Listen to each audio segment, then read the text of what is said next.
ये मुझे हासिल करना है। इस पर वो अनथक मेहनत और जोहदे मुसलसल के बाद कामयाबी हासिल करता है। अऊज़ु बिल्लाहि मिनश शैतानिर रजीम। बिस्मिल्लाहिर रहमानिर रहीम। अल्हम्दुलिल्लाहि नहमदुहु व नस्तईनुहु व नऊज़ु बिल्लाहि मिन शुरूरि अनफुसिना व मिन सय्यिआति अमालिना। मन यहदिहिल्लाहु फला मुदिल्ल लह व मन युद्लिलहु फला हादिय लह व अशहदु अल्ला इलाहा इल्लल्लाह व अशहदु अन्ना मुहम्मदन अब्दुहु व रसूलुहु। अम्मा बाद फ़इन्न खैरल हदीस किताबुल्लाह व खैरल हदी हदी मुहम्मदिन सल्लल्लाहु अलैहि वसल्लम व शर्रल उमूरि मुहदसातुहा व कुल्ल मुहदसतिन बिदअह व कुल्ल बिदअतिन ज़लालह व कुल्ल ज़लालतिन फिन्नार। फ़अऊज़ु बिल्लाहि मिनश शैतानिर रजीम। बिस्मिल्लाहिर रहमानिर रहीम। या अय्युहल्लज़ीना आमनुत्तक़ुल्लाह हक़्क़ तुक़ातिही व ला तमूतुन्न इल्ला व अंतुम मुस्लिमून। या अय्युहल्लज़ीना आमनुत्तक़ुल्लाह व क़ूलू क़ौलन सदीदा युस्लिह लकुम अअमालकुम व यग़फ़िर लकुम ज़ुनूबकुम व मन युतिइल्लाह व रसूलहु फ़क़द फ़ाज़ फ़ौज़न अज़ीमा। या अय्युहन्नासुत्तक़ू रब्बकुमुल्लज़ी ख़लक़कुम मिन नफ़्सिन वाहिदह व ख़लक़ मिन्हा ज़ौजहा व बस्स मिन्हुमा रिजालन कसीरन व निसाअ वत्तक़ुल्लाहल्लज़ी तसाअलून बिही वल अरहम इन्नल्लाह काना अलैकुम रक़ीबा। तमाम तारीफ़ें अल्लाह रब्बुल आलमीन के लिए हैं। दरूद व सलाम हो नबी आखिरुज़्ज़मा मोहम्मद सल्लल्लाहु अलैहि वसल्लम पर। हाज़िरीन जुमा, इस जुमा में आपके सामने मुस्बत सोच और इस्लाम, पॉजिटिव थिंकिंग, इस बारे में बताने की कोशिश करूँगा। वैसे हर इंसान को अल्लाह ताला ने सोचने, समझने, गौर व फिक्र करने और महसूस करने की सलाहियतों से नवाजा है। हम सबका जहन ख़यालात बनाने की मिशन है। हर वक्त हमारे जहन में ख़यालात बनते भी हैं और टूटते भी हैं। माहिरीन का कहना है कि इंसान 70,000 तरीक़ों से सोच सकता है। अब इसमें सोच, जैसे ही इंसान सोचता है तो उस सोच का असर इंसान की शख्सियत पर, उसकी फ़िक्र पर, उसके ज़ाविया ख़याल पर होता है। इसी वजह से सोच की दो किस्में हैं, एक मुस्बत सोच पॉजिटिव थिंकिंग और एक मनफी सोच नेगेटिव थिंकिंग है। जहाँ इंसान मनफी सोच से अंदर से भी खोखला हो जाता है और मनफी सोच सोचकर वो नाकारा बल्कि अपने आप को ही वो हिलाक करने लगता है। और वही मुस्बत सोच से इंसान बहुत कुछ हासिल कर सकता है। और हमारी सोच, हमारे ख़यालात, हमारे अफकार और हमारे जो भी कामकाज हैं उस पर मुस्तकिल तौर पर असरअंदाज होते हैं। जो भी करना चाहे, जो भी बनना चाहे, इसमें हमारे ख्याल का बड़ा असर होता है। अल्बर्ट आइंस्टीन एक साइंसदान है, वो एक तज्ज़िये पर अपनी रिपोर्ट लिखता है कि एक इम्तिहान में 3000 तलबा शरीक हुए। अब उसमें से 300 तलबा नाकाम हो गए। फिर उसमें मज़ीद 30 तलबा ने खुदकुशी कर ली, सुसाइड कर लिया। बड़े बड़े अखबारों ने और कालमों ने यह खबर छापी कि because they fail in examination, इस वजह से कि वो इम्तिहान में नाकाम हो गए, दे अटेम्प्ट सुसाइड, कि वो खुदकुशी कर ली। इस पर यह साइंसदान लिखता है कि इम्तिहान में नाकामी के सबब उन लोगों ने खुदकुशी नहीं की। उन लोगों ने जो खुदकुशी की है, अपने सोच, अपने फिक्र, द वे ऑफ थिंकिंग, जिस तरीके से, जिस जाविया निगाह से उन्होंने देखा और उन्होंने सोचा कि हमारा मुस्तकबिल, हमारा फ्यूचर ये तो खतरे में पड़ गया, अब मुझे लोगों के सामने क्या चेहरा दिखाना है, मैं क्या कुछ बताऊंगा, वालिदैन से, रिश्तेदारों के सामने मैं कैसे सामना करूंगा। ये जो मनफी सोच और मनफी ख्यालात हैं, इन ख्यालात की वजह से उन्होंने खुदकुशी की है, ना कि इम्तिहान में नाकामी के सबब। क्योंकि इम्तिहान में नाकाम तो 300 तलबा हुए थे, उसमें तो 30 तलबा ने ही सिर्फ खुदकुशी की है, बाकी 270 तलबा ने खुदकुशी नहीं की, क्योंकि उनके सोचने का अंदाज कुछ और था। अल्लाह ताला ने हर इंसान को सोचने, समझने, गौर व फिक्र करने की सलाहियत दी है। सूरह दहर आयत नंबर 3 अल्लाह ताला फरमाता है, इन्ना हदैनाहु सबीला इम्मा शाकिरन व इम्मा कफूरा। बेशक हमने उसको दोनों रास्ते दिखलाए हैं, या तो वो सही रास्ते पर सही सोच के साथ, सही ख्याल के साथ वो सही रास्ते पर चलकर शुक्रगुजार बंदा बने, या मनफी सोच, मनफी ख्यालात, मनफी फिक्र के साथ वो गलत रास्तों में चलकर नाशुक्रा बने। इसी तरह सूरह बलद आयत नंबर 10, इसमें अल्लाह ताला फरमाता है, वह हदैनाहुन नजदैन, कि हमने उसको दोनों रास्ते बतलाए। अब उसको इख्तियार दिया है अल्लाह ताला। सोच दोनों किस्म के हमें हैं, सही सिमत, सही सोच भी हमारे पास है और गलत सोच भी है। अब कौन सा इख्तियार करना है, चॉइस हमारे पास है। क्योंकि सही सोच अगर है इंसान के पास, मुस्बत सोच है, तो मुस्बत सोच से एक ख्याल बनता है। ख्याल बनते बनते एक अक्स, एक उसका खाका जहन में आता है, फिर उस खाके पर वो मेहनत करता है मकसद मुतयन करके कि ये मेरा मकसद है, ये मुझे अचीव करना है, ये मुझे हासिल करना है। इस पर वो अनथक मेहनत और जोहदे मुसलसल के बाद कामयाबी हासिल करता है। हर इंसान की कामयाबी के जो रास्ते में सबसे बड़ी चीज जो होती है वो है सही ख्याल। क्योंकि गलत ख्याल, गलत सोच से इंसान न सिर्फ ये कि अपना रिश्ता अल्लाह से कमजोर कर लेता है, बल्कि कभी कभी गुमराहियों में भी चला जाता है। और तो और मेहनत सही सोच के साथ करना है, अंत तक मेहनत करना है, अपना 100% लगाना है, फिर उसके बाद अल्लाह के हवाले। अस्सायु मिन्ना वल इत्मामु मिनल्लाह, कि कोशिश करना ये हमारे इख्तियार में है, उसके बाद कामयाबी नाकामी ये अल्लाह के इख्तियार में है। कि हमें तो रिजल्ट आने के से पहले हो या बाद हो, अपने आप में इत्मीनान रहना है कि चलो मैंने सही मुस्बत सोच के साथ अपना 100% इसमें लगाया है, बाकी जो कुछ है वो अल्लाह के हवाले। क्योंकि ये ख्याल हमें रहना है अल्लाह के जरिए मुस्बत सिलसिले में कि अल्लाह इंसान को हर वो चीज जो वो चाहता है वो नहीं देता। इंसान कितनी चीजें चाहता है, कितनी ख्वाहिशें करता है, हर चीज जो इंसान चाहता है नहीं देता, बल्कि अल्लाह ताला इंसान को वो चीज देता है जिसमें उसके लिए बेहतरी है।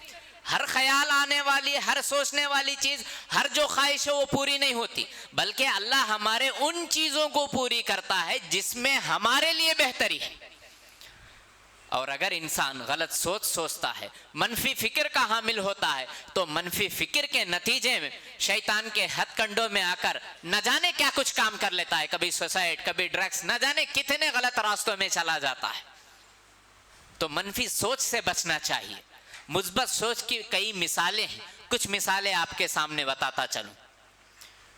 पहली मिसाल है नूह अलैहिस्सलाम की जिंदगी है। सूरह अनकबूत आयत नंबर 14 अल्लाह ताला फरमाता है, वलक़द अरसलना नूहन इला कौमिही फलबिस फ़ीहिम अल्फ़ सनतिन इल्ला 50 आमा फ़अख़ज़हुमुत तूफ़ान वहुम ज़ालिमून। अनकबूत की आयत नंबर 14 है। इसमें अल्लाह ताला फरमाता है कि हमने भेजा नूह अलैहिस्सलाम को उनकी कौम के तरफ, और वो दावत देते रहे, लोगों को बुलाते रहे अल्लाह की तरफ 950 साल। इसके बाद उनके जुल्म की वजह से तूफान ने उन्हें आ घेरा। अब नूह अलैहिस्सलाम की जिंदगी 950 साल है। अब उसमें हम तज्जिया कर ले उनकी दावती जिंदगी 700 साल, 800 साल। ईमान लाने वालों की तादाद कितनी थी? मुअर्रिखीन लिखते हैं 80, 70 पर 5, 80, 80 पर 5, 100 से तजावुज नहीं। दावती जिंदगी का अगर हिसाब लगाते हैं तो 700-800 साल से बढ़कर है। और वो भी कैसी दावत? सूरह नूह में क़ाल रब्बी इन्नी दअउतु क़ौमी लैलन व नहारा, सुबह शाम बुलाते थे हर तरीके से।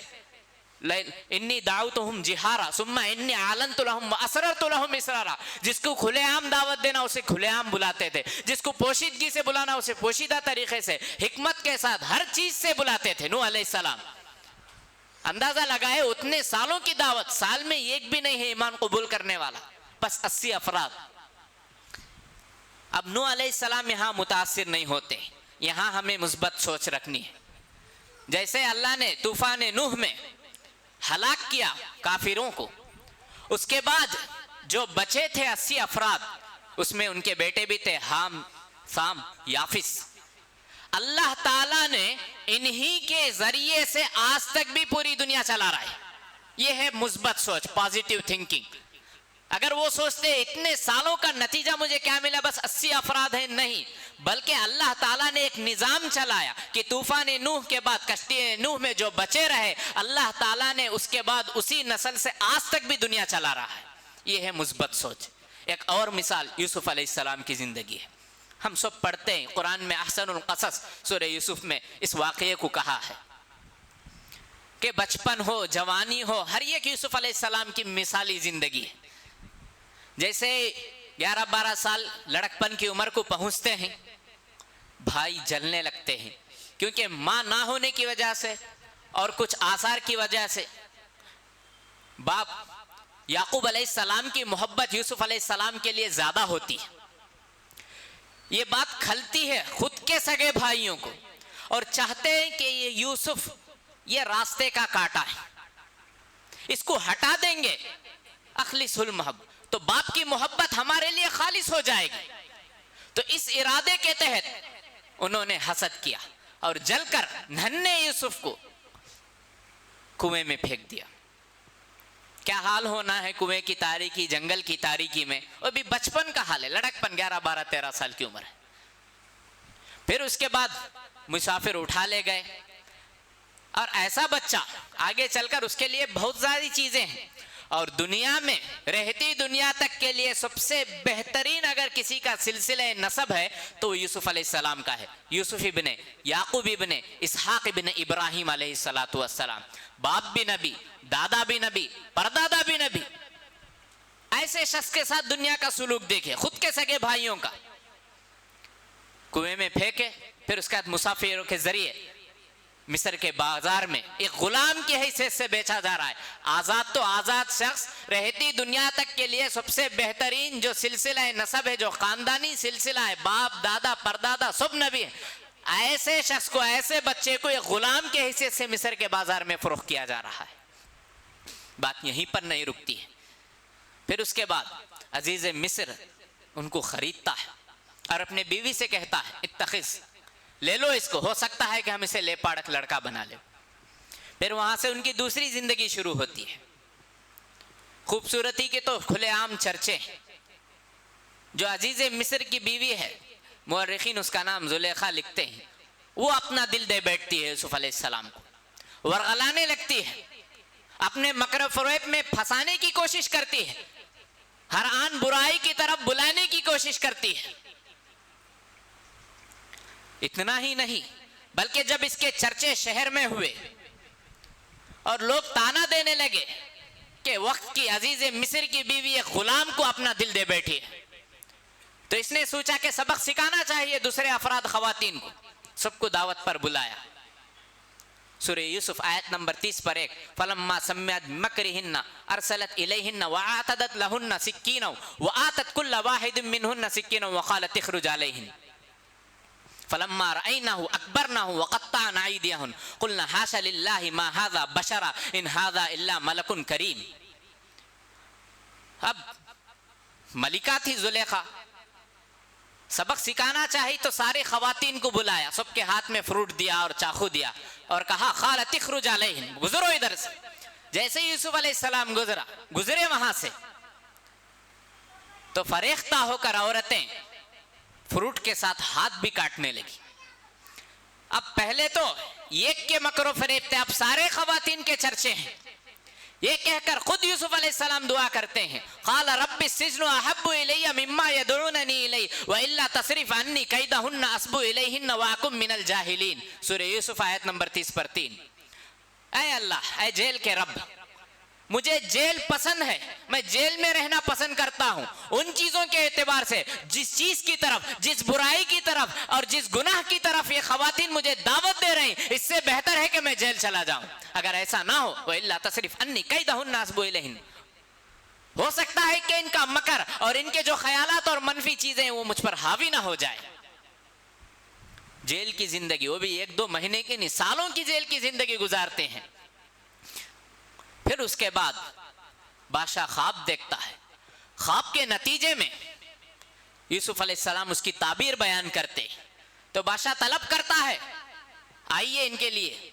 तो यूसुफ अलैहिस्सलाम कहते हैं पहले मेरे मामले की तहकीक हो, मुझ पर एक धब्बा है। ऐसा नहीं कि जैसे ही बादशाह का बुलावा आया चल पड़े, पहले अपने मामले की तफ्तीश चाहते हैं, तहकीक चाहते हैं। तहकीक में सब औरतें और खुद अजीज मिस्र की बीवी तस्लीम करती है कि यूसुफ अलैहिस्सलाम शफाफ हैं, पाक हैं, हम ही गुनहगार थे। उसके बाद यूसुफ अलैहिस्सलाम कहते हैं आयत नंबर 30/5 क़ाल जअलनी अला ख़ज़ाइनिल अर्ज़ इन्नी हफ़ीज़ुन अलीम, फाइनेंस मिनिस्टर मुझे बना दीजिए कि मैं हफीजुन अलीम, के जानने वाला भी हूं और अमानतदार भी हूं। दोनों चीजें, दोनों खूबियां मेरे पास हैं। यह है यूसुफ अलैहिस्सलाम की जिंदगी। मुस्बत पहलू के एतबार से देखे तो कितनी चीजें, अगर वही गुलाम के हिस्से से बेचा जाए, दिल बैठ गया तो क्या कुछ हो सकता था। आजमाइशें, मुसीबतें जिंदगी का हिस्सा है। एक ऐसा बच्चा जिसको गुलाम के हिस्से से बेचा जा रहा है, आगे चलकर सारी मिस्र की बादशाहत उसके कब्जे में है, उसके हाथों में चला रहा है अल्लाह के हुक्म से। एक और मिसाल आप सल्लल्लाहु अलैहि वसल्लम की जिंदगी है। 13 साल मक्की दावती जिंदगी के बाद मुशरिकीन मक्का ने आप सल्लल्लाहु अलैहि वसल्लम के लिए दावती रास्तों को तंग कर दिया। हिजरत करना पड़ा, जाते हुए भी बार बार पलट कर देख रहे थे। अब हिजरत कर कर गए, मुशरिकीन मक्का, मक्के में एक दुश्मन थे, जैसे ही मदीना गए तो और मजीद 2, एक तो खुले दुश्मन यहूद, दूसरे पसे पर्दा दुश्मन मुनाफिकीन। लेकिन मनफी सोच नहीं है। अगर कोई इंसान सोचता कि वहां एक दुश्मन से बचने के लिए मैं यहां आया तो 2-2 बोनस में है, नहीं, मेहनत करते गए, कोशिश करते गए, दावत के लिए रास्ते साहसगार करते हुए। फिर हुदैबिया का मौका आता है, आप सल्लल्लाहु अलैहि वसल्लम ख्वाब देखते हैं कि ख्वाब में उम्रह कर रहे हैं, तो ऐलान होता है उम्रह का, तो सहाबा तैयार होते हैं। तैयार होने के बाद सफर होता है। जब करीब पहुंचते हैं हुदैबिया मकाम पर, मुशरिकीन मक्का रास्ता रोक लेते। हर कोई ख्वाहिश में है, शौक के साथ आया है कि साल हाँ हो गए हैं, अपने वतन से जुदाई है, रिश्तेदारों से जुदाई है, माहौल से जुदाई है, दोस्तों अहबाब से जुदाई है। चलो हमारी बचपन की यादें हम ताज़ा कर सकते हैं, अपने माहौल में हम जा सकते हैं, अपने घर बार को हम देख सकते हैं। सब फरते जज्बात के साथ आए हुए रास्ता रोक लिया जाता है और कहा जाता है कि उम्र आप नहीं कर सकते। गुफ्तगू शुनीद बातचीत होती है, अहदो पैमान तय करने की कोशिश होती है। और उसमें भी कैसा, जब पैगाम लिखा जाता है, खतो किताबत होती है, पैगाम लिखा जाता है, तो इसमें मोहम्मद रसूलुल्लाह जब लिखा जाता है तो कहते हैं अगर ये तस्लीम कर लेते तो ये नौबत ही नहीं आती, मिटाओ इसको। तो अली रज़ियल्लाहु अन्हु मिटाने के लिए आमदा नहीं होते, तो आप सल्लल्लाहु अलैहि वसल्लम खुद अपने हाथों से मिटाते हैं और मोहम्मद बिन अब्दुल्ला लिखते हैं। ये पैगाम लिखे जा रहे हैं। और क़वानीन कैसे, सबसे पहला ही कानून, ये साल मुसलमान उम्रा नहीं करेंगे बल्कि वापस चले जाएंगे। ये खुद कितनी तकलीफदा बात है कि इतने सालों के बाद एक ख्वाहिश के साथ, नेक जज्बात के साथ उम्रे की नीयत से आए हैं, लेकिन नहीं, ये साल उम्रा नहीं करेंगे, अगले साल उम्रे के लिए आएंगे। और उसमें भी 3 दिन का ही मौका है। एक हथियार वो भी नयाम में रहेगी, उसके अलावा कोई चीज नहीं रहेगी। ये पहली शर्त है। दूसरी शर्त, 10 साल तक के लिए मुआहदा है, 10 साल तक दोनों एक दूसरे पर हमला नहीं करेंगे। तीसरी शर्त, अब इस मुआहदे के दौरान अगर कोई मुशरिकीन मक्का में से इस्लाम कबूल कर कर मदीना आता है तो मदीने वाले उसको वापस कर देंगे, मक्के उसे कबूल नहीं करेंगे। इसके बरखिलाफ अगर मदीने से नौजुबिल्लाह कोई मुर्तद होकर या ऐसे ही छोड़कर मक्का आ जाता है तो मक्के वाले उसे वापस नहीं करेंगे। ये शराइत वगैरह देखकर उमर बिन खत्ताब रज़ियल्लाहु अन्हु बोल पड़े थे, ऐ अल्लाह के रसूल सल्लल्लाहु अलैहि वसल्लम, क्या हम हक पर नहीं हैं? फिर क्यों इस तरह दबकर सुलह हो रही है? ख़वानीन उनके हैं, अगर हमारा बंदा है तो वो वापस नहीं भेजेंगे, अगर कोई इस्लाम कबूल करके इधर आ जाए तो हमको चाहिए कि हम वापस भेज दें। ये कैसे ख़वानीन है? लेकिन फिर जब ऐसे हालात में वापस होते हैं तो आयतें नाजिल होती हैं, इन्ना फतहना लका फतहम मुबीना, सूरह फतह की आयत, इसमें फतह मक्का की खुशखबरी अल्लाह ताला दे रहा है कि सिर्फ उम्रे की नहीं बल्कि आपको मक्का फतह करना है, मक्का फतह होगा आपके लिए। लेकिन इस मुआहदे का फायदा यह हुआ कि आप सल्लल्लाहु अलैहि वसल्लम को एक प्लेटफॉर्म मिला कि इसके बाद आपने बादशाहों के नाम खुतूत भेजे, और दूसरी तरफ ये जो शर्त उन्होंने रखी थी कि मक्के से कोई आए तो मदीने वाले कबूल नहीं करेंगे, तो जो भी इस्लाम कबूल कराते मदीने वाले तो वापस भेज देते थे। वो एक जगह क़ियाम करना शुरू किया, 2-4 अफराद जमा हुए, उसके बाद जो भी मक्के का तिजारती काफिला जाता या वापस होता वो लोग उसको लूट लेते। आखिरकार बेबस होकर मुशरिकीन मक्का को खुद आकर आप सल्लल्लाहु अलैहि वसल्लम से गुजारिश करनी पड़ी कि अपने साथियों को वहां से बुला लो, हमारा सारा तिजारती माल कब्जा हो रहा है। यह है मुस्बत सोच के नताइज। फिर 2 साल में मक्का फतह हुआ 8 हिजरी में। फिर हज्जतुल वदा का मौका आया और आयत अन्नास यदखुलून फी दीनिल्लाहि अफवाजा। इस अहदो पैमान के बाद ये आयते हैं कि लोग जोख दर जोख, ऐसा नहीं कि 1-2 अफराद नहीं बल्कि जमाते जमाते इस्लाम में दाखिल होंगी। ये चीज़ भी दुनिया ने देखी हज्जतुल वदा के मौके पर। 10 साल 10 हिजरी में कम व पेश 1 लाख सहाबा की तादाद आप सल्लल्लाहु अलैहि वसल्लम के सामने अरफात में खड़ी थी। यह है मुस्बत सोच और मुस्बत फिक्र का हासिल। तुंदिए बाद मुखालिफ से न घबराए उकाब, तुंदिए बाद मुखालिफ से न घबराए उकाब। ये तो चलती है तुझे ऊंचा उड़ाने के लिए। ये हालात, ये चीजें, ये तो दुनिया का हिस्सा है। अब इसमें हमारे लिए ऐसे हालात में, जैसा कि मैंने 2-3 मिसालें पेश की, सबसे बड़ी मिसाल आप सल्लल्लाहु अलैहि वसल्लम की जिंदगी की कि कैसे इन सारे मराहिल में आपने पॉजिटिव थिंकिंग, मुस्बत सोच के साथ आगे बढ़ने की कोशिश की, जिसका नतीजा आज ये दीन, ये चीजें हम तक हैं। कहने का मकसद भी यही है कि सही सोच होनी चाहिए, क्योंकि बारिश का जो कतरा है वो सीपी के मुंह में और साम के मुंह में, दोनों में वही खतरा गिरता है। लेकिन सीपी के मुंह में गिरने से वो मोती की शक्ल इख्तियार करता है और साम के मुंह में गिरने से वो जहर की शक्ल इख्तियार करता है। ख्यालात गरम लोहे के मानिन है, जिस तरफ चाहे हम फेर सकते हैं, जैसा चाहे हम सोचकर उसको आगे बढ़ा सकते हैं। और मनफी सोच मोमबत्ती की तरह है, क्योंकि मोमबत्ती को आखिर में मालूम होता है कि मुझे उस धागे ने खत्म किया जिस धागे को मैंने सीने से लिपटाए रखा था, जिस धागे को मैंने सीने से लगाए रखा, सीने से लिपटाए रखा, उसी धागे ने आखिर मुझे खत्म किया है। मनफी सोच भी उसी तरह है। जैसे जैसे मनफी ख्यालात पैदा होंगे वैसे वैसे इंसान अंदर से खोखला और नाकारा होता जाएगा। एक आखिरी मिसाल कहकर अपनी बात खत्म करता हूं। कार्ली, जो दूसरे आजम जंग अजीम के दौरान इसकी ख्वाहिश थी पिस्तौल ट्रेनिंग में कि मुझे ओलंपिक में गोल्ड मेडल लेना है, लेकिन जंग के दरमियान जिस हाथ से उसने मुसलसल मशक की थी वो हाथ जख्मी हो जाता है, अब वो नाकारा हो जाता है। फिर उसके बाद 1 साल के बाद जब नेशनल ट्रेनिंग शुरू होती है तो ये उसमें हिस्सा लेता है, जाता है। तो उसके दोस्त समझते हैं कि हो सकता है कि ये हमारी हिम्मत बढ़ाने आया है, तो कहता है हिम्मत बढ़ाने नहीं, मैं शरीक होने के लिए आया। उसने 1 साल लगा दिए अपने बाएं हाथ को सीधे हाथ की तरह बनाने में, लेकिन 1940 में ओलंपिक ना हुए दूसरी जंग अजीम की वजह से, सेकेंड वर्ल्ड वार की वजह से। फिर 44 में भी सेकेंड वर्ल्ड वार की वजह से नहीं हुई। फिर 1948 में सेकेंड ओलंपिक शुरू होते हैं, उसमें हिस्सा लेता है। उस वक्त इसकी उम्र 30 पर 8 है, पूरा समा बदल गया, 10 साल हो गए, लेकिन वही शौक, वही जुनून। वो कहता है कि जो खो गया उस पर नहीं है, जो मेरे पास है उससे मैं कोशिश करना चाहता हूं। ये कहकर वो 48 में भी गोल्ड मेडल लिया, 52 में भी गोल्ड मेडल लिया। इस तरह की बेशुमार मिसालें हैं हमारे पास, क्योंकि अल्लाह ताला कुरान में फरमाता है इन्ना मअल उसरी युसरा, बेशक मुश्किल के साथ ही आसानी है। मुश्किल के बाद भी नहीं कहता अल्लाह ताला, मुश्किल के साथ ही आसानियां हैं। कि आज़र के पेट में अल्लाह ने उसके इससे इब्राहिम को अल्लाह ताला ने जन्म लिया। फिरौन जैसे जाबिर शातिर बादशाह के दरबार में मूसा अलैहिस्सलाम की परवरिश होती है, नशोनुमा होती है। और मक्के के वैसे माहौल में जहाँ शिर्क बुत परस्ती है, आप सल्लल्लाहु अलैहि वसल्लम की बेइज्जत होती है। इनकलाबी माहौल इनकलाबी नस्ल को जन्म देती है।